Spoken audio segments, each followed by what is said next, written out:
आज हम राजभाषा हिंदी और इसे बढ़ावा देने के लिए जो एक पूरा ढांचा बनाया गया है उस पर गहराई से बात करेंगे। हमारे पास जो स्रोत हैं वो अलग अलग समितियों और राष्ट्रपति के आदेशों का पूरा ब्यौरा देते हैं। तो आज हमारा मकसद इस पूरे सिस्टम को समझना है, मतलब सबसे ऊंची नीति बनाने वाली संस्था से लेकर शहर स्तर की समितियों तक। बिल्कुल। और ये एक मौका है उस पूरी प्रशासनिक और कानूनी मशीनरी को समझने का, जिसे राजभाषा नीति को लागू करने के लिए आप कह सकते हैं डिजाइन किया गया है। स्रोत भी बहुत साफ तौर पर दो हिस्सों में बटे हुए हैं। पहला है समितियां और दूसरा राष्ट्रपति के आदेश। तो चलिए समितियों से ही शुरू करते हैं। ठीक है, तो इसे खोलते हैं। सूची में सबसे पहला नाम है केंद्रीय हिंदी समिति। और ये दिलचस्प है कि इसके अध्यक्ष सीधे प्रधानमंत्री होते हैं। ये तो निश्चित रूप से सर्वोच्च समिति लगती है। हाँ, ये राजभाषा नीति के निर्धारण के लिए सर्वोच्च संस्था है।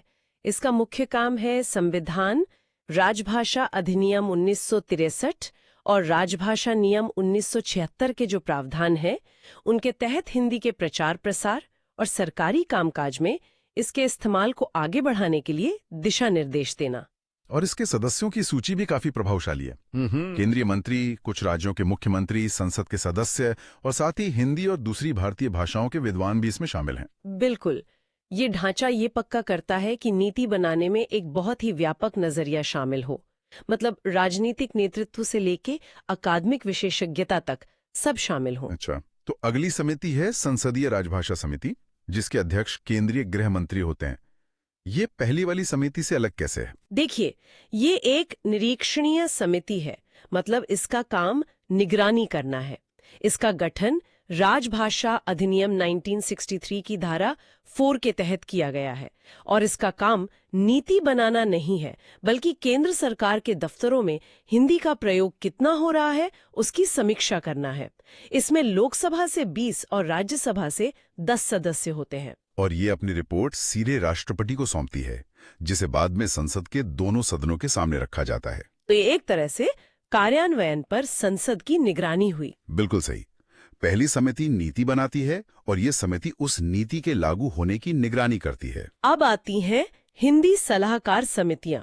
ये तो हर मंत्रालय और विभाग के स्तर पर होती हैं और अध्यक्ष भी संबंधित मंत्री ही होते हैं और इनकी बैठक हर 3 महीने में होती है। हाँ, और ये विकेंद्रीकरण का एक बहुत अच्छा उदाहरण है। मतलब हर मंत्रालय को अपनी प्रगति की समीक्षा करने और हिंदी के प्रयोग को बढ़ाने के उपाय सुझाने की जिम्मेदारी दी गई है और नियमित बैठकें ये सुनिश्चित करती हैं कि इस पर लगातार ध्यान दिया जाए। सूची में अगला नाम है नगर राजभाषा कार्यान्वयन समितियां, जिन्हें संक्षेप में टोलिक भी कहा जाता है।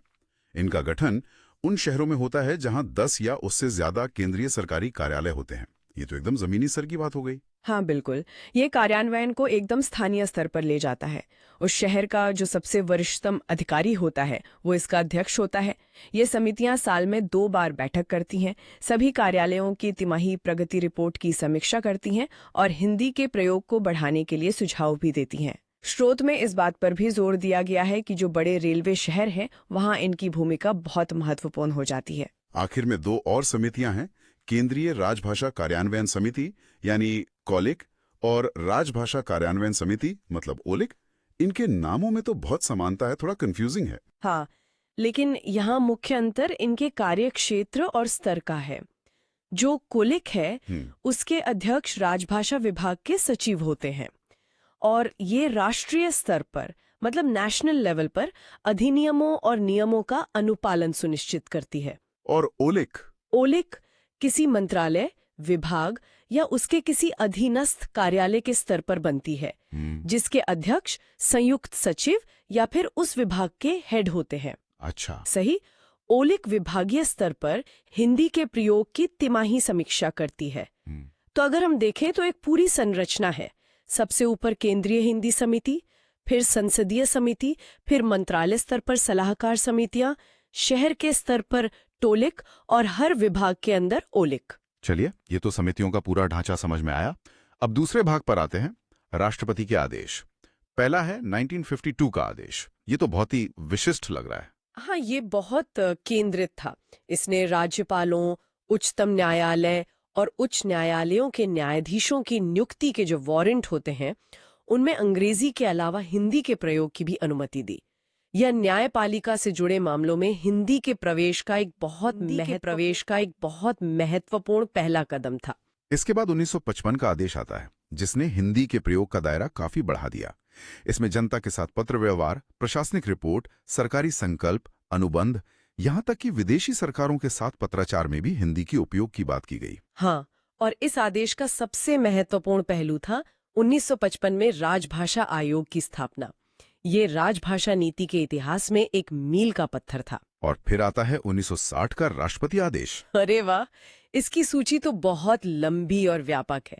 इसमें वैज्ञानिक और तकनीकी शब्दावली का विकास, अनुवाद में एकरूपता, कानूनी शब्दावली का निर्माण, हिंदी टाइपिंग और आशुलिपि में प्रशिक्षण जैसी बातें शामिल हैं। बिल्कुल, 1960 के आदेश को हिंदी के व्यावहारिक विस्तार की आधारशिला माना जा सकता है। इसने हिंदी को केवल प्रशासनिक भाषा तक सीमित नहीं रखा, बल्कि इसे शिक्षा, प्रौद्योगिकी और कानून के क्षेत्र में भी स्थापित करने का मार्ग खोला। अखिल भारतीय सेवाओं की परीक्षाओं में इसे एक वैकल्पिक माध्यम बनाने और अंतर्राष्ट्रीय अंकों के प्रयोग को जारी रखने का प्रावधान भी इसमें था। तो इन सब का क्या मतलब निकलता है? हमने समितियों की एक बहुस्तरीय संरचना देखी, जो नीति निर्माण से लेकर विभाग स्तर पर उसके कार्यान्वयन तक फैली हुई है। और फिर हमने राष्ट्रपति के आदेश देखे, जिन्होंने समय समय पर हिंदी के प्रयोग का दायरा बढ़ाया। यहाँ जो बात गौर करने वाली है वो ये है कि ये पूरी प्रक्रिया धीरे धीरे विकसित हुई है। 1952 में न्यायिक नियुक्तियों जैसी एक छोटी सी शुरुआत से लेके 1960 तक एक व्यापक ढांचा तैयार किया गया। और ये जो समितियां हैं, ये सुनिश्चित करती हैं कि ये ढांचा लगातार काम करता रहे। हमारे श्रोतों के अंत में एक त्वरित रिवीजन के लिए एक पंक्ति वाले बिंदु भी दिए गए हैं, जैसे सर्वोच्च समिति मतलब केंद्रीय हिंदी समिति, शहर स्तर पर टोलेक, राजभाषा आयोग की स्थापना 1955 में हुई और तकनीकी हिंदी का विकास 1960 के आदेश से जुड़ा है।